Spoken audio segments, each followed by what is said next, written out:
Hello. Some of you are familiar because I see you at Kaiser. As Kathy said, I'm the speech pathologist for the craniofacial team at Kaiser here in Sacramento. And craniofacial is my only job. So I've been on the team for 9 years. We have our own 22Q clinic that we're getting more involved with, and I've kind of tried to immerse myself a little bit more in 22Q because I know there's a very specific set of issues these kids have and families need advocates. So some of the things I'm going to talk about today, Donna's touched on a little bit and some other people have touched on, but I'm trying to go more specific to speech and language challenges, which there are many of.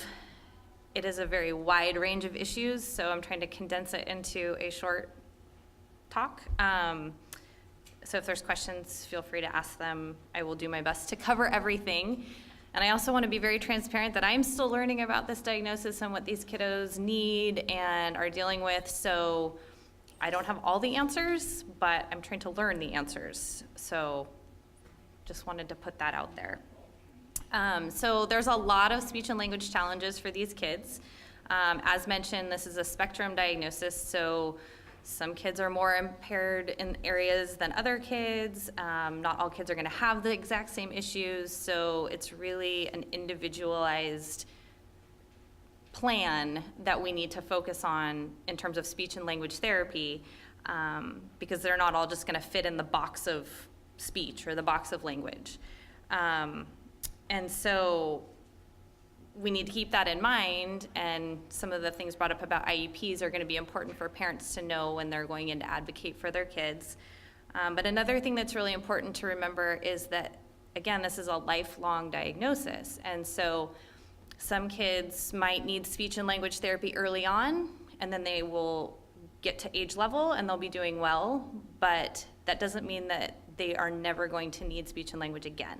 So it's something that needs to be assessed ongoing through their life, because just because they're doing well at age 4 does not mean they're necessarily going to be doing well at age 8 or 12 or 15. So if a child is tested and they seem to be quote unquote normal or age appropriate, and they're planning on discharging a child from therapy, that is not okay, because in 4 or 5 years there's probably going to be some needs that need to be addressed, and you're going to have to start all over with the IEP process. So we'll go into that a little bit more in a little bit, but I'm going to cover 3 main areas today. One, speech, which is how we produce speech sounds. I'm going to talk about palate issues, because that is a common problem for kids with 22Q, and then also talk a little bit about language, speech or language development and issues in that particular area. So first, I want to talk about speech. Typically, babies start developing speech at 6 months of age. Prior to that, it's vowel sounds, which is speech development, but consonant sounds start as babies. They start babbling, and they start making different syllables and consonant sounds, B's, D's, W's, M's, and then it just starts to get more efficient as they develop. And kids with 22Q often are delayed in their babbling or have no babbling. So at 6 months, when most parents are expecting to hear the ba, ba, ba, ma, ma, ma, things like that, kids with 22Q may not be doing things like that. They may still be in the vowel stage, they may be more silent, but you're not going to see that typical fun baby kind of sounds happening that you would in a child that does not have 22Q. So there's 2 areas that we look at when we're talking about speech. There's articulation, which is how your mouth and your muscles and your system creates the specific sound. So B and P are made by your lips coming together, building up pressure, releasing that pressure, and you get a B. Or your tongue lifting to behind your teeth, creating pressure and releasing to make duh. So articulation is how we produce the speech sounds. Then there's something called phonology, which is where we put all of the sounds together and organize them to create words. and that's usually based on a specific language. So different languages will have different phonological structures. But it's important to know that there's two different things we're looking at, because therapy can be similar for the two, but different. And kids with 22q might have issues with speech. Once that gets improved, their phonology might catch up, or they might have issues in both and they need to have both addressed. So articulation is often delayed and very commonly disordered, and phonological impairments are also very common with 22q. In relation to speech and articulation disorders, there's two categories that we're going to look at with this population. There's what we call developmental articulation disorders, and that is just a normal articulation error that a child makes, and that's considered normal, but they're supposed to outgrow it at a certain stage of life. So one of the main ones that people know is the R. The R is very challenging for most kids, with or without this diagnosis, and it's normal to have a disordered production until sometimes 8. So you might think of the Boston kid who has to pock his caw. He can't say that R, but eventually as that child develops and gets more sophisticated with their system, they outgrow that error and they can produce the R and they move on. So that would be considered a developmental articulation disorder. All kids do it, but they outgrow it.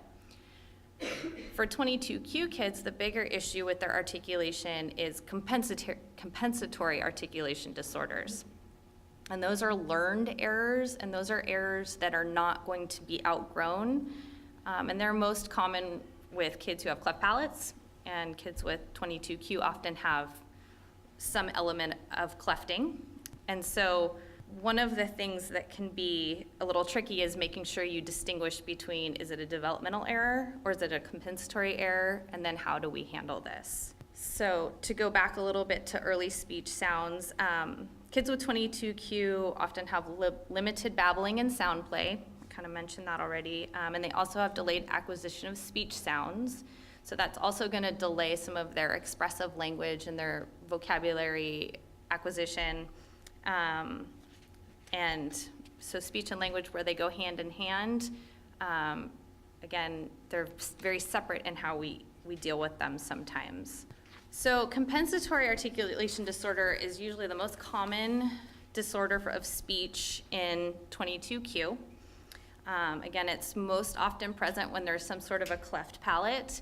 And for kids with 22q, the submucous cleft palate is the most common type of cleft palate. Compensatory errors are atypical articulation errors, where kids learn to use other parts of their anatomy to create sound when they're not able to produce the sound with normal articulators. And so the challenge with that is then intelligibility is reduced because it's hard to even guess what sound the child is making. It's not as if they're saying, top for stop, and you can kind of guess in context what it is. It's just a bunch of random sounds that you don't know what they are. So when there's an unrepaired cleft palate, a child can't build pressure to create the sounds that we would normally make in our speech. So consonants like B, P, T, D, K, G, F, S, Z, TH, pretty much all of the sounds we make with a cleft palate can't be made. So sometimes children with these cleft palates will figure out, oh, my throat makes a louder sound than my lips do. So instead of saying ba-ba, maybe for bottle, they go ah-ah, and it's just their throat sound. Or instead of da-da, they say ah-ah, because that throat sound is much louder and is much more, gets an attention better than just going ma-ma, ba-ba, where it's a soft, indistinguishable sound. And so when they do things like that, they're learning to produce a sound in an incorrect place. But as parents, we always kind of, oh, what does that sound? I need to address that sound. So then they start realizing, oh, that gets mom's attention, or oh, that gets dad's attention, and it becomes part of their communication structure. So it becomes a learned error that needs a lot of teaching to correct. Not all kids do this. Some kids do, some kids don't. We try to get on board early to teach parents what to look for and how to try to prevent these things from happening, but it doesn't always work. So on my slide here, the one on the left is what we call a glottal stop. So that's a sound that's made with the throat or the vocal cords, just kind of slamming those vocal cords together. So uh-oh is a glottal stop word.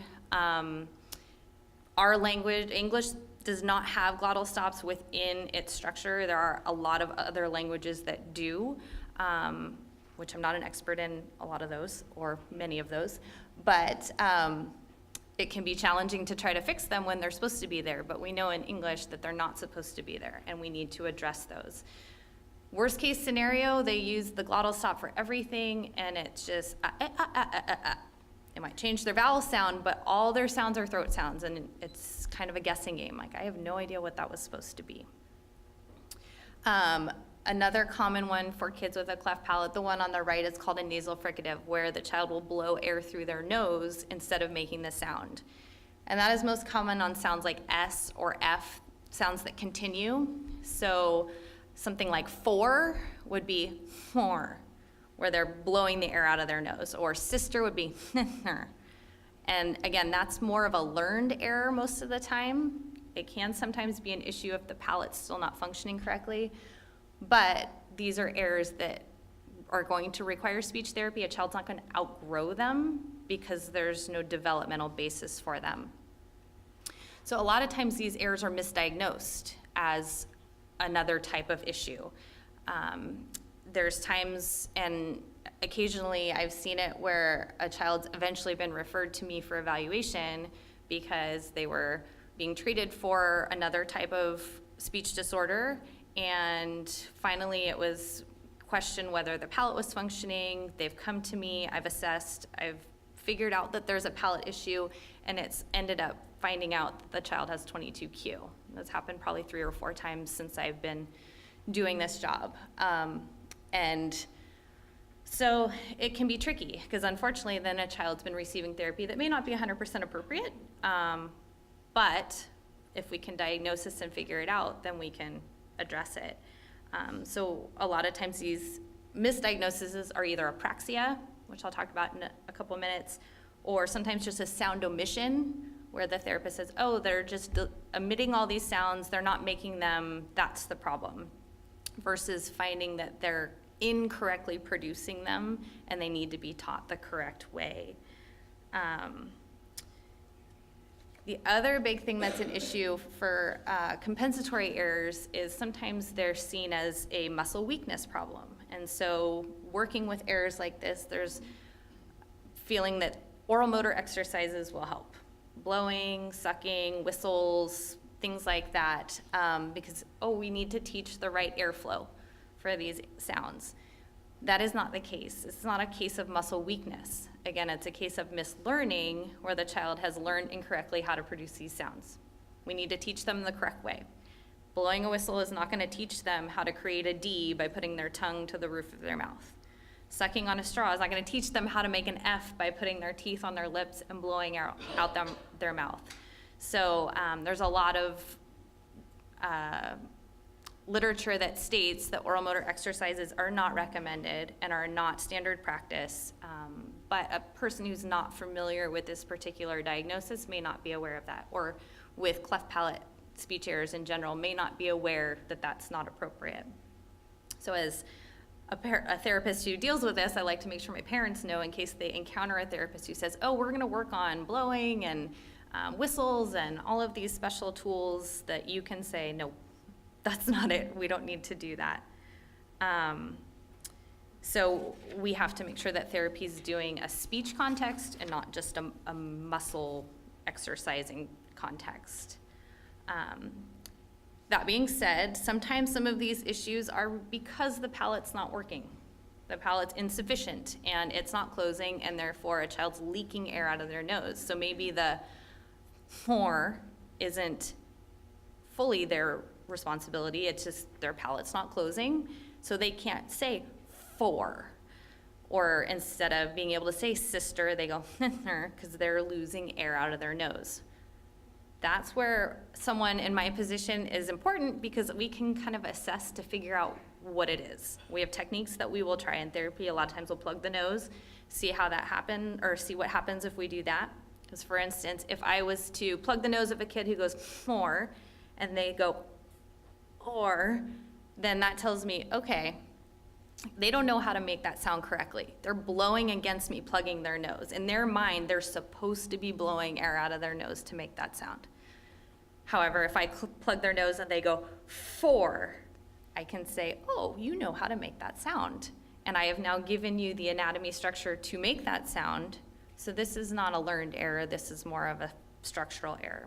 So craniofacial trained speech pathologists, especially someone who knows 22Q, is really important when they're evaluating these kids, because we can kind of pick out some of those details, whereas not a lot of community therapists are going to be as familiar with this diagnosis particularly, but also with cleft palates. Not all community therapists are very familiar with that. So, not to make myself sound awesome, but we are trained in certain areas that not everybody is. So it's important that if there's questions about your child's speech, especially, to make sure that they're either seen by a therapist who's part of a craniofacial team or someone who has that expertise with 22Q or cleft palate.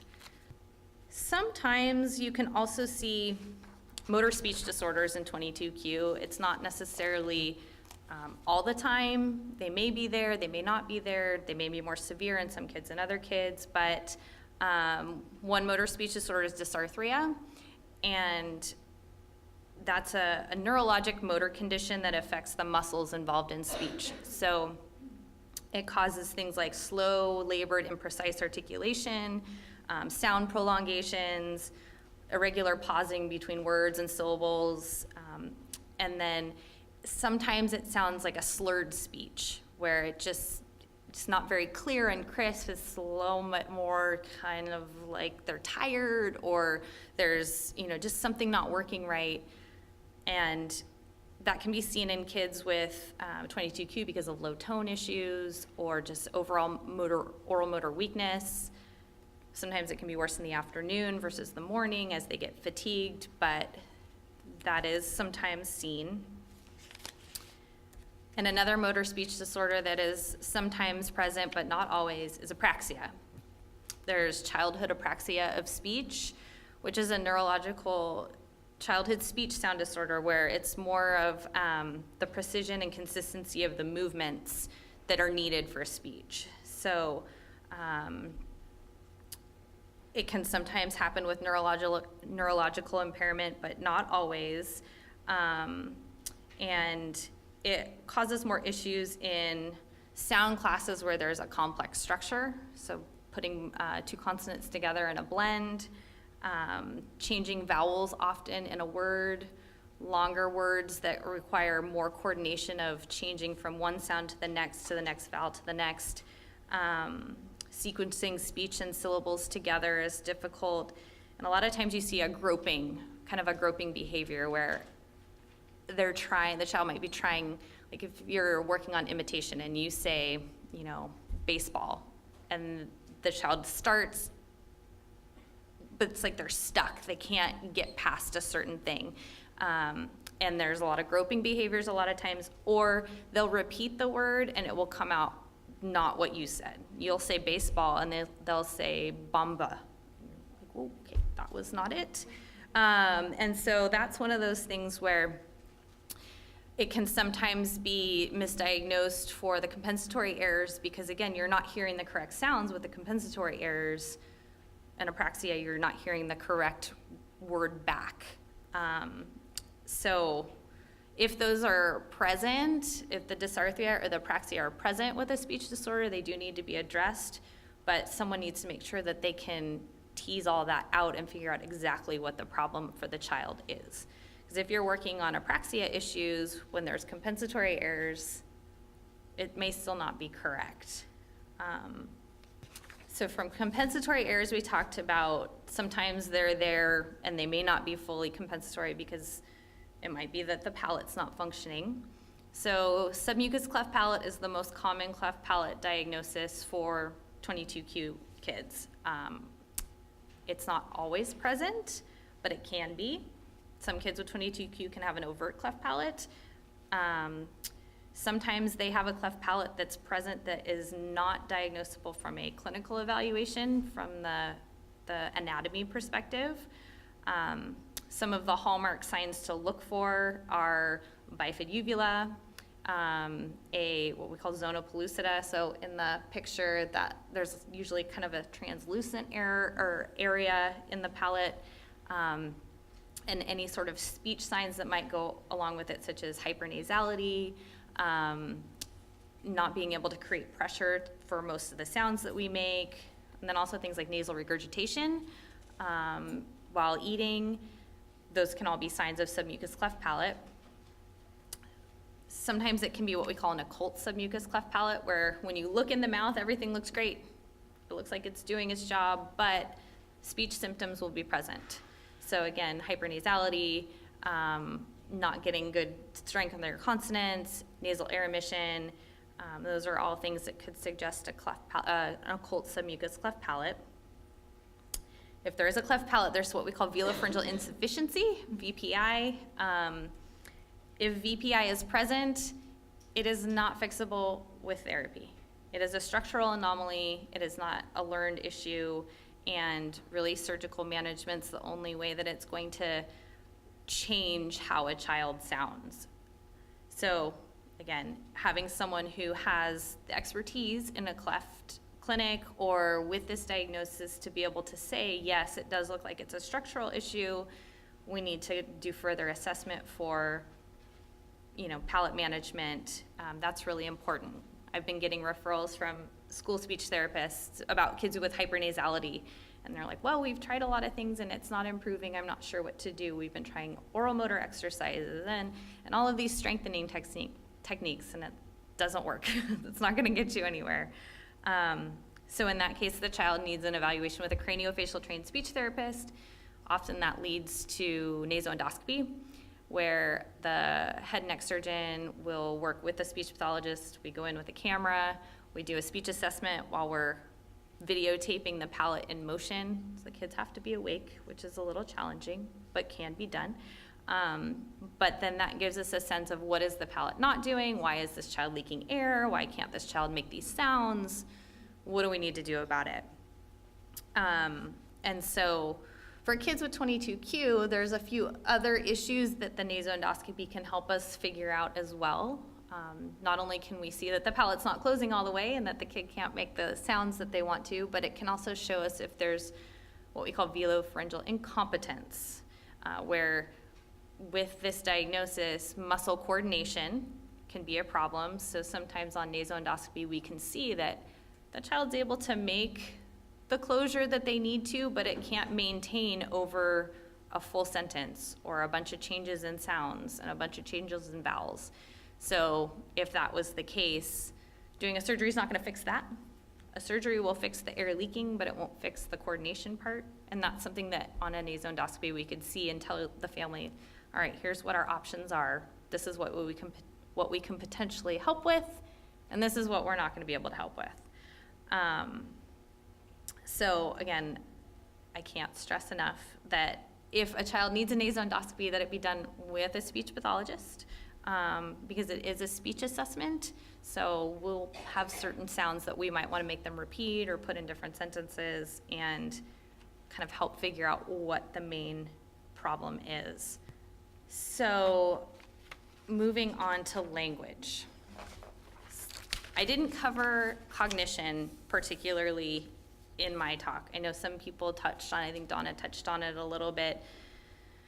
There's language and there's cognition, and they go together, but they're separate, and it would be a long discussion if we were trying to include both. And so mainly what I'm going to talk about is receptive, expressive, and pragmatic language. Those are the main areas that we would deal with as speech therapists, speech pathologists. So receptive language is how we take in and understand information.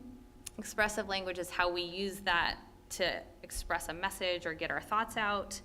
And then there's pragmatic language. It's just how we use our language in social situations to, carry on a conversation, do an interview, be appropriate, things like that.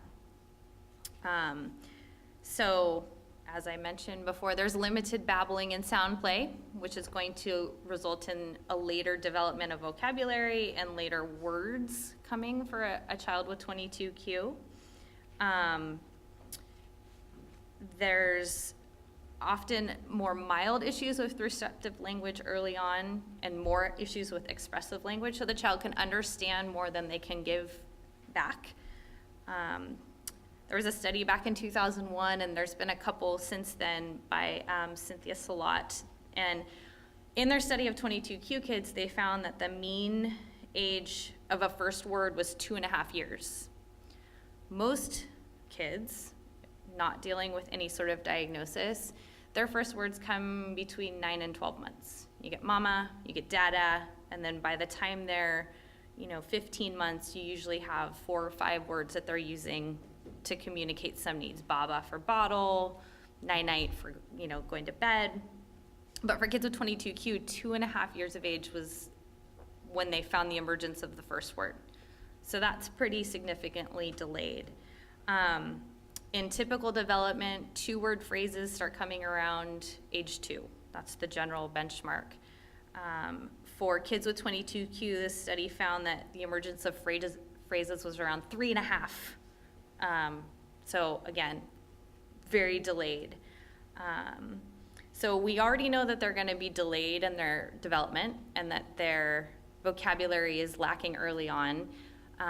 That's why it's really important that early intervention be like one of the first steps for these kids. As soon as you have that diagnosis, we want to be getting early intervention on board with regional center, the county services, whatever. Because even if they're not babbling, we can get an infant developmental teacher or potentially a speech therapist involved to start facilitating that, and also to give parents some instruction on how to help facilitate that in a child. Early toddler, you don't necessarily need someone super up to speed on 22q. It's helpful, but if you can't find someone, any sort of stimulation will be helpful.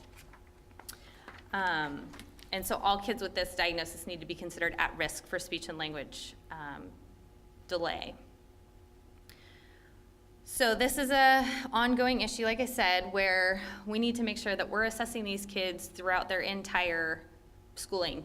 And we cannot let someone tell us that, oh, they tested normal, they're fine, they don't need services anymore. That's not the case. Language disorders in this population can be present regardless of IQ. It can be present regardless of a diagnosis of nonverbal learning disorder. It can be present regardless of whether they have the autism diagnosis or an ADHD diagnosis. Language disorders don't come hand in hand necessarily with any of these other hallmarks with this diagnosis. So it's important that if someone says, oh, their IQ is good, they don't have language disorders. No, I want them tested. Or, oh, well, they have a nonverbal learning disorder, so language disorders aren't, something we're gonna worry about. Nope, we need to test for that. That's really important. And it's also important that when testing is done, it's done very specific to what potential weaknesses might be. So a lot of these kids have issues with inferencing, problem solving, sequencing things, adding details, retelling stories. A general language test will show you deficits in certain areas, but their strengths may outweigh their weaknesses, and their total score is going to come back okay. And they're not going to qualify for services. So it's really important that if you feel that that's not accurate, if you get an IEP and the school tells you, oh no, your child doesn't need services, they're testing with a normal range, that you say, okay, well, I'm just curious, what did you use? What tests did you use? And maybe consult with either a team therapist or with someone that knows this diagnosis to make sure that those tests were appropriate. So for me, I tell all of my families, like, I want to review the IEP. I want to look at what testing was done. I want to look what the scores were. I want to see what they were looking for so I can make sure that if I'm not 100% convinced that that was accurate, that I can do my own testing. The schools are limited. They don't always have the resources or the time, and as somebody mentioned earlier, it's all about money, unfortunately. So parents have to be the advocate. Parents have to push a little bit. Or, in my case, for my patients, I always say, call me, I'll call the school. I'm happy to talk to the school for you. I'll push for you. But these are issues that often get overlooked for kids with this diagnosis and need to be addressed much more specifically. And as kids go on, they might look great until they hit middle elementary school, and that's when you'll start to really notice some things go downhill. And if you haven't had services on board until that point, it almost feels late. And then you're thinking, oh, what did I miss? Crap. And then you have to get the IEP going and get the services and fight with the school and blah, blah, blah. So if you start early, then you're much better off dealing with that. So it's trying to cram a lot of information to a very short period of time. So I didn't really get to the teenage years, which a couple of my patients here are more middle school teenage years. And there's a whole host of issues that come up with that, which I'll save for apparently another day.